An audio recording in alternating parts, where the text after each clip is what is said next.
This is Hardrocker Highlights, and with the athletic director at the School of Mines, Dr. Richard Kaiser. This is Tom Rudebusch, and a lot going on here at the School of Mines. We'll update you on our Division II status, but first of all, the major news, of course, Dick, is the retirement of Hardrocker head football coach Dan Kratzer. It kind of caught me by surprise, Tom, to be real frank with you. Dan and I had talked on 2 or 3 separate occasions throughout the season, talking about what we needed to do to make the move to D2, what we needed to accomplish to become more competitive. And we had another discussion on Sunday morning this week, and we were talking about possible changes or things we needed to alter or whatever the case may be. And all of a sudden, out of the blue, Dan said, well, what if I retire? And I kind of looked at him, and I'm sure I had to put my mouth back up and say, excuse me. And he said, well, Susie and I are thinking about this. And then we talked about it completely, and he had made up his mind that he wanted to retire and take an opportunity to move back closer to his family, his children, grandchildren, and I applaud him for that. With Dan's retirement, of course, that opens up the head football coaching vacancy, and with the transition to NCAA Division II, it's very important, I would think, from your standpoint, that no time be lost as far as recruiting athletes. So I would think that a new coach is the top thing on your agenda. It's the top thing right now, as of today, yes, sir. Football is an important facet, an important sport at this institution.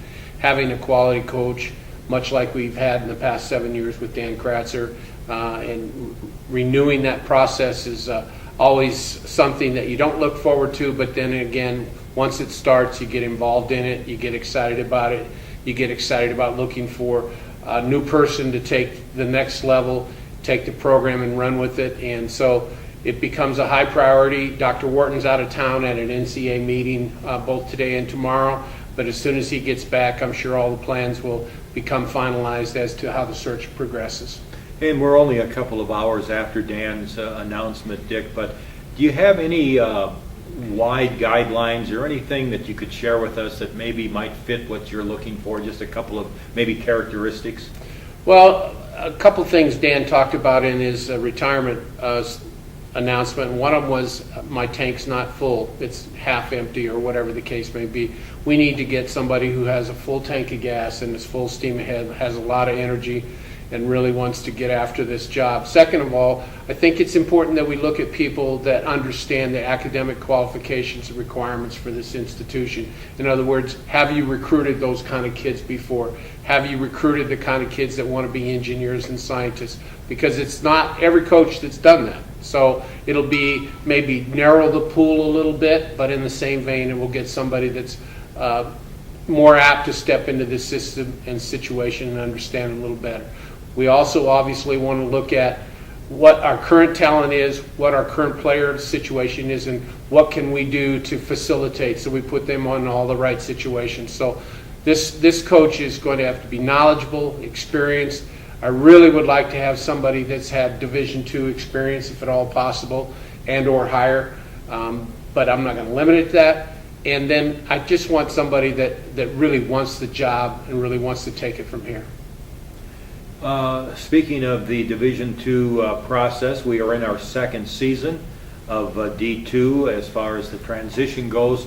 Talk a little bit about if there's anything new, where we're headed. I know as far as football goes, you have your 2012 schedule complete. The 2012 schedule is complete. The 2013 is within 1 or 2 games of being complete. So we're solid for football for the next 2 years. It's more of a little bit of a scare factor as it relates to basketball and possibly volleyball, because I think we're going to be good for at least 2012. 2013 may be a little bit more difficult if we remain as an independent, and that all depends on if a conference makes us an invitation. At the present time, we don't have any invitations.